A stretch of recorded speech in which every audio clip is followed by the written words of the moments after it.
Bumalik ang kwento isang taon sa nakaraan, ipinakita ang isang iniwang baryo mula sa karatig lalawigan ng Bolton, umalis ang mga residente dito dahil sa maling pamamalakad ng mga Maharlika, isa si Money sa naapektuhan at ang kanyang asawa ay nasawi dahil hindi ito nabigyan ng tamang lunas.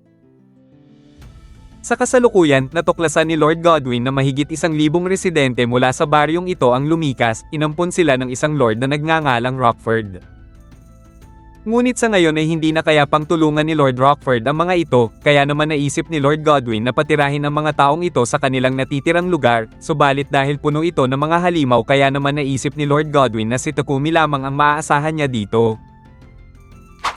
Samantala si Takumi at ang kanyang grupo ay sumubok na pasukin ang isa sa pinakamahirap na dungeon, ang Forest of the Beast King ay puno ng malalakas na halimaw. Sa tulong ni Maple at Titan ay madali nilang nalilinis ang mga bawat palapag, kaya naman sa huli ay masaya silang nakakakuha ng mga kayamanan. Matapos ang isang araw ay narating na din nila ang pinakahuling palapag, ngunit aksidenteng natapakan ni Takumi ang isang patibong, dahil dito ay hinabol sila ng malaking bowl ang bato, at napadpad sila sa isang lugar na naghatid sa kanila sa bagong lagusan. Nang kanilang tuntunin ang lugar, dito na nila nakaharap ang Earth Dragon, ang pinakahuling boss sa palapag. Inutos ni Takumi kila Maple at Titan na pigilan ang buntot nito, at sa kanila ito pinaulanan ng kani-kanilang mga atake. Napagtanto nila na buhay pa ang Earth Dragon at pinatalsik nito si Titan sa pader. Inutos ni Takumi kay Camellia na atakihin ang tagiliran nito, at saka ito tinapos ni Takumi gamit ang kanyang espada na may kidlat. Matapos ng laban ay nakatanggap muli sila ng kayamanan, at nakita ni Takumi ang dragon part, kaya naisip niyang gumawa ng isang bagay mula rito. Kinalaunan ay ipinatawag si Takumi ni Lord Godwin, sinabi sa kanya nito na may isang lupain sa timog ang hindi pa nade-develop sapagkat puno ito ng mga halimaw. Tinapat ni Lord Godwin si Takumi na kailangan niya ng tulong nito, nais niyang magtayo si Takumi ng isang nayon at pader na magproprotekta dito. Nag-aalala si Sofia para sa kaligtasan ni Takumi, subalit sinabi ni Lord Godwin na wala na siyang ibang pagpipilian pa. Ipinaliwanag niya na ang mga tao doon ay naging mga refugee dahil sa pamamahala ng mga kurap na mga Maharlika. Nais din ni Lord Godwin na magtayo ng mga tahanan para sa mga taong ito. Naaalala ni Takumi kung paano din siya tinulungan noon ng mga tao, kaya naman desidido siyang tumulong. Pagdating nila sa sinasabing lupain, agad silang nagtayo ng mga pader at maayos na daanan upang mas magmukha itong mas maayos na pamayanan. Matapos lamang ang 10 araw ay nagawa ng matapos nila Takumi ang proyekto, kaya naman nagulat si Lord Godwin na pwede nang lumipat ang mga refugee sa bagong baryo. Gayunpaman hindi maaalis sa mga refugee ang mga pag-aalinlangan dahil baka ay lokohin na naman sila ng mga Maharlika kagaya dati. Nagulat si Dor nang makita ang isang napakalaking harang na sumalubong sa kanila. Mainit silang tinanggap ni Takumi at ipinaliwanag na ginawa niya ang malaking pader na ito bilang proteksyon ng nayon. Nagtayo din si Takumi ng kastilyo para sa Maharlikang mamamahala dito at may barracks para sa mga kabalyero. Sinabi din ni Takumi na hindi pa tapos ang buong nayon, pero masaya ang mga residente dahil sa bago nilang maayos na tirahan. Subalit napansin ni Sofia na malungkot si Money. Sinabi ni Money na namatay ang kanyang asawa sa kanilang dating baryo, gayunpaman tinanong siya ni Sofia kung gusto ba nitong magtrabaho kay Takumi. Nakilala ni Money si Takumi, matapos ipaliwanag sa kanya ang magiging trabaho at sahod. Malungkot na tumanggi pa din si Money sapagkat nawalan na siya ng tiwala sa mga Maharlika. Naiintindihan ni Takumi ang nararamdaman ni Money, kaya naman sinabi niya na isasantabi muna niya ang alok at maaari pa din siyang bumalik kung magbago ang isip ni Money. Napagtanto ni Money na mali ang kanyang mga sinabi kay Takumi, kaya naman nagpasya siyang umalis na lamang sa nayon na ito, ngunit agad niyang pinagsisihan ng makarinig siya ng ungol mula sa halimaw. Dahil dito ay ipinaalam ni Maple na may mga sasalakay na halimaw, agad na nag-utos si Takumi kay Dorn na paigtingin ang seguridad, subalit lingid sa kanilang kaalaman na nasaraduhan si Money ng tarangkahan. Ipinaalam ng isang residente na nawawala si Money, kaya naman inutusan ni Takumi ang kanyang grupo na hanapin nila ito, at namataan nila si Money na napapalibutan na ng mga lobo. Sa kabutihang palad ay nasagip siya ni Takumi bago pa man siya masaktan. Napansin ni Money na may sugat si Takumi kaya agad niya itong nilunasan. Nagpasalamat si Money sa pagliligtas sa kanya. Ipinaliwanag sa kanya ni Takumi na hindi siya papayag na may masaktan sa nayon na ito. Napagtanto ni Money na hindi siya katulad ng mga kurap na maharlika, kaya naman tinanong niya kung maaari pa din ba siyang magtrabaho kay Takumi. Pumayag si Takumi at masaya siyang sinalubong ng lahat. Samantala nalaman na din ng emperador ng Sidonia ang tungkol sa pagsulpot ng isang baryo na sakop ng Bolten. Naniniwala sila na may kinalaman dito ang alchemist na si Takumi, kaya naman naiisip ni Elizabeth na hindi nila maaaring hayaang magpatuloy ito. Kinabukasan sinimulan na ng Sidonia Empire ang ritual, nagdulot ito ng malaking paggalaw ng mana sa buong kontinente, dahil dito ay naalala ni Takumi ang sinabi ni Nolan sa kanya, at napagtanto niyang dumating na ang ibang mga bayani. 3 buwan nang nakalipas, handa nang ipakilala ni Elizabeth sina Akira at Yamato sa ibang mga bansa. Makikita sa mga ito na nilamon na sila ng kayabangan, habang si Akane naman ay pinili na lang makisakay sa trip nila pero hindi talaga siya interesado.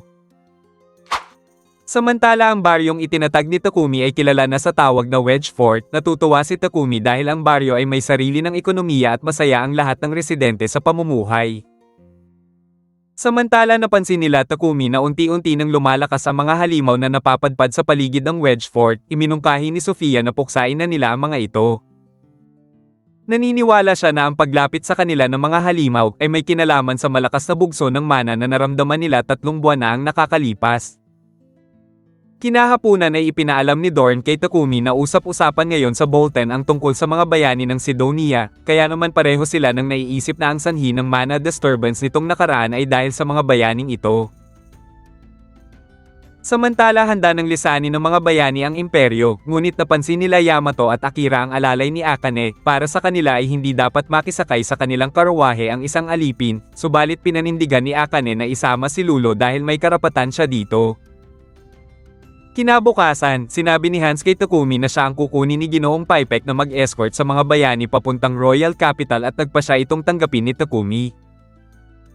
Pag-uwi ni Takumi, hiniling sa kanya ni Money na sumama din siya sa kanilang escort mission, subalit ipinaliwanag ni Takumi na mapanganib para sa kanya ito. Gayunpaman hinikayat ni Maria at Sofia na payagan na ni Takumi sumama si Money. Sinabi ni Money na marunong naman daw siya ng Earth Magic kaya't pumayag na si Takumi. Samantala paparating pa lang ang mga bayani sa Adventure Guild ng Barkila, balak nila Yamato at Akira na bumili sila ng mga babaeng alipin para sa kanilang pansariling kasiyahan, subalit si Akane ay iniisip na ang ekspedisyon na ito ay ang kanyang tanging pagkakataon para gumawa ng tamang desisyon. Kasalukuyang ipinaparehistro ni Takumi si Money sa guild nang dumating sila Yamato at Akira. Nanakit si Akira ng isang adventurer dahil ang mga ito ay ayaw tumabi sa kanilang dadaanan. Gayunpaman sinubukan nilang bilhin sila Money at Sofia, subalit tumanggi si Takumi at sinabihan silang umalis na lamang. Sa inis ni Akira ay umatake ito kay Takumi, pero binasag lamang ni Takumi ang espada nito at sinunod niyang pabagsakin si Yamato. Dahil dehado na sila Yamato at Akira, nagpasya na silang umalis at nagbanta kay Takumi na hindi nila palalagpasin ito, habang si Akane naman ay humingi ng punmanhin kay Takumi. Nakilala nila ang bawat isa at napagtanto ni Akane na si Takumi pala ang kanyang hinahanap, ngunit pinigilan siya ni Takumi at sinabing magkita sila sa Lakeside Hotel. Ikinwento ni Money at Sofia na nakita nila ang mga bayani kanina, subalit sinabi nila kung gaano kapangit ang mga ugali ng mga ito, pero nararamdaman nila na iba si Akane. Samantala kasalukuyang tinatakasan ni Akane at Lulo ang mga kawal ng Sidonia, dumating si Sofia upang tulungan sila at dinala niya ito sa hotel kung saan sila nakatuloy ngayon. Nalaman nila sa isa't isa na sila ni Akane at Takumi ay galing din sa parehong mundo. Nagulat ang mga babae sa kanilang narinig, kaya naman nagpasya si Takumi na sabihin na ang buong katotohanan. Doon ay nalaman nila na si Takumi ay emisaryo ni Nolan dahil dito nakumpirma ni Akane na ang Sidonia Empire ang tunay na kalaban dahil sa paggamit ng ipinagbabawal na mahika. Para kay Takumi malinaw na layunin ng imperyo ang makipagdigma sa mga ibang bansa at ginagamit lamang ang mga bayani upang impluwensyahan ang mga tao sa maling aral ng Church of Divine Light. Ibinunyag din ni Akane na nag-iba ang ugali nila Yamato at Akira dahil sa mga pagkaing ipinapakain sa kanila ng imperyo. Naiwasan ito ni Akane dahil marunong siyang gumamit ng purification. Gayunpaman nakiusap si Akane na tulungan sila ni Takumi na makapunta sa ibang bansa dahil ayaw nilang bumalik sa Sidonia, subalit napansin ni Takumi ang collar ni Lulo na simbolo ng pagkaalipin at tinanggal ito ni Takumi dahil ito ang gusto ni Akane. Subalit nag-alala si Lulo na iiwan siya ni Akane sapagkat wala siyang ibang mapupuntahan, subalit ipinangako ni Akane na hindi niya iiwan si Lulo at simula ngayon ay mananatili na silang magkaibigan. Gayunpaman isinama nila Takumi sila Akane at Lulo pabalik ng Bolten, at doon ay ipinaghanda sila ng cream stew. Nang matikman ito ni Akane ay hindi niya mapigil ang mapaiyak. Sapagkat ngayon lamang muli siyang nakakain ng cream stew simula nang may summon siya sa mundong ito dahil wala siyang tiwala sa Sidonia Empire. Maya-maya ay pinulong ni Takumi ang mga babae, ipinaalam niya na babasagin na niya ang kontrata nila sa kanya, muling nag-alala sila nang marinig ito, subalit ipinaliwanag ni Takumi na mananatili pa din silang magkakasama bilang pamilya. Naniniwala si Takumi na sa tagal nilang magkakasama ay nakabuo na sila ng matibay na ugnayan at hindi na nito kailangan pa ng kontrata, kaya naman binuwag na ni Takumi ang kontrata niya sa 3 pero mananatili pa din silang magkakasama. Kinalaunan nakatanggap si Takumi ng abiso mula sa guild, sinabi dito na magkita sila sa lalong madaling panahon. Nang makarating si Takumi sa guild, sinabi sa kanya ni Barak na ang Wedge Fort ngayon ay sinasalakay ng hukbo ng mga halimaw, kinakailangan nila ang tulong ng grupo ni Takumi at bagamat nandito din ang Lion Fang, inimbita din nila ang Crimson Rose upang tumulong. Nakilala ni Takumi ang bawat miyembro nito at ang leader nila na si Merilda, inutusan sila ni Barak na kailangan nilang magbukas ng daanan para kay Captain Dorn upang makapasok ang mga backup nitong mga kawal. Nagpasya si Takumi na iwan muna sila Akane at Lulo kasama ni Titan, pagkatapos ay ibinigay ni Takumi kay Sofia ang ginawa niyang banal na espada na tinawag niyang Amaterasu. Kasama nito ang espadang nakakaapekto sa isipan ng kalaban na tinawag naman niyang Tsukuyomi, nais niyang gamitin nila ito upang pagsamahin ang lakas ng dalawang espada. Pagdating nila sa Wedge Fort, natano na agad nila ang hukbo ng mga halimaw na gustong makapasok sa loob, agad silang kumilos at pinuksa ang lahat ng kanilang makitang halimaw. Nang makita sila Takumi ng gwardya, ibinaba ng mga ito ang tarangkahan upang sila ay makapasok sa loob at kinaumagahan ay tuluyan nilang napuksa lahat ng mga halimaw sa loob. Naging masaya ang mga residente dahil sa pagliligtas sa kanila ni Takumi, gayunpaman napansin nila na umatras ang mga halimaw pabalik sa kagubatan, hinala nila na may nag-uutos sa mga ito.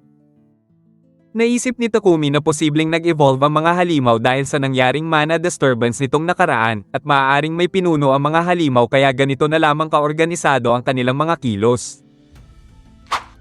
Samantala nalaman ng emperador ng Sidonia ang nangyaring pagsalakay ng mga halimaw sa Wedge Fort, wala din itong ideya kung bakit nangyayari ito. Sinabi sa kanya ni Elizabeth samantalahin nila ang pagkakataong ito upang salakayin ang kaalyadong bansa ng Barkilla na Salamander upang hindi ito makatulong sa Barkilla sa hinaharap. Samantala sinabi ni Reva kay Sofia na nag-aalala siya para kay Takumi sapagkat ibinibigay nito ang lahat ng potion sa mga sugatan. Dahil dito, iminungkahi ni Sofia na magtira si Takumi ng potion para sa sarili, ngunit tumanggi siya at sinabing kaya niyang umiwas sa panganib. Doon napagtanto ni Sofia na ganito talaga si Takumi, laging inuuna ang iba kaysa sa sarili kaya nangako siyang poprotektahan niya ito anuman ang mangyari, kahit buhay pa niya ang maging kapalit. Maya-maya nagplano na sila dahil may panibago na amang hukbo ng mga halimaw ang sasalakay, sa pagkakataong ito ay mas handa na sila kahit gaano pa man karami ang kalaban. Sa pagsugod muli ng mga halimaw ay gumamit sila Takumi ng mga magic elements, at malaking bahagi ng hukbo ang agad na nalagas dito. Minabuti nilang buwagin ang kanilang formation nang sa ganon ay maiwasan nilang may makapasok muling mga halimaw sa loob ng nayon, ngunit habang ginagawa nila ito, biglang umatras muli ang mga halimaw pabalik ng kagubatan. Makikita ang isang dragon na kinakain nito ang sarili nitong kakampi, nang makuha nito ang tamang laki, nagpa siya itong lumabas at napagtanto ni Takumi na ito ang pinuno ng mga halimaw. Nang makabawi ng lakas si Sofia ay sinubukan niyang atakihin ang halimaw upang mabaling sa kanya ang atensyon nito, ngunit sa kasamaang palad ay tinamaan siya ng apoy nito, mabuti na lamang ay dinepensahan siya ng kanyang mga kasama. Nang mapabagsak nila ang dragon, agad na ibinigay ni Sofia ang kanyang espada kay Takumi, ginamit ito ni Takumi upang mapinsala ng husto ang dragon, at sa kanya ito tinapos gamit ang Tsukuyomi. Nang matapos ang laban agad na pinagaling ni Takumi si Sofia, pinagsabihan niya ito na muntikan na siyang mamatay dahil masyado siyang nagpabaya. Gayunpaman nang ipaalam ni Lahit na tuluyan ng nolipol ang mga halimaw, nawalan na ng lakas si Takumi dahil sa sobrang pagkapagod dahil sa paggamit ng mana. Gayunpaman hindi din nagtagal ay umayos na din ang lagay ni Takumi, ngunit sa kabilang pangyayari, sila Akira at Yamato ay walang awang pinagpapatay ang mga mamamayan sa kaharian ng Salamander. Makalipas ang ilang araw, habang sila ay nagsasagawa ng konting salo-salo, makikita si Sofia na malungkot ito, inisip tuloy nila Maria at Reva na may kinalaman ito kay Takumi, kaya naman si Takumi ay sinuyo si Sofia at humingi siya ng tawad sa pagsigaw niya dito nung nakaraan. Sinabi ni Sofia na handa niyang itaya ang kanyang buhay upang maprotektahan lamang si Takumi, subalit para kay Takumi nais niyang makasama ito habang buhay kaya't ayaw niyang mawala ito sa tabi niya. Malaki drama na sana ang tagpo sa mga nangyayari, subalit biglang sumingit si Akane at nagyayang kumain, dahil dito ay sinakal ito ni Maria dahil sinira ang moments ng dalawa. Kinabukasan pinayagan na ni Lord Godwin na manatili sina Akane at Lulo sa bahay ni Takumi, ngunit ibinalita din ni Lord Godwin ang pagmasaker sa mga mamamayan ng Salamander ng dalawang bayani ng Sidonia. Sinabi ni Akane na hindi sana nangyari ito kung kasama niya ang dalawa, kaya naman nagpasya si Akane na siya na mismo ang pipigil sa mga ito. Pagkatapos ay kinausap ni Takumi si Nolan, nalaman niya na hindi kontrolado ni Nolan ang mga nangyayari sa mundo, sinabi nito na nandyan lamang siya upang gumabay at si Takumi pa din ang may hawak sa sarili nitong kapalaran. Alam ni Nolan na hindi madali ang tatahaking kapalaran ni Takumi, pero dahil ito lamang ang may kakayahang iligtas ang mundo, naniniwala siyang makakayanan ito ni Takumi, at nakikita niyang balang araw ay ito ang tatanghaling pinakamagaling na alchemist sa buong mundo. At dito na nagtatapos ang Season 1 ng anime, like and share naman dyan, maraming salamat sa palaging panonood.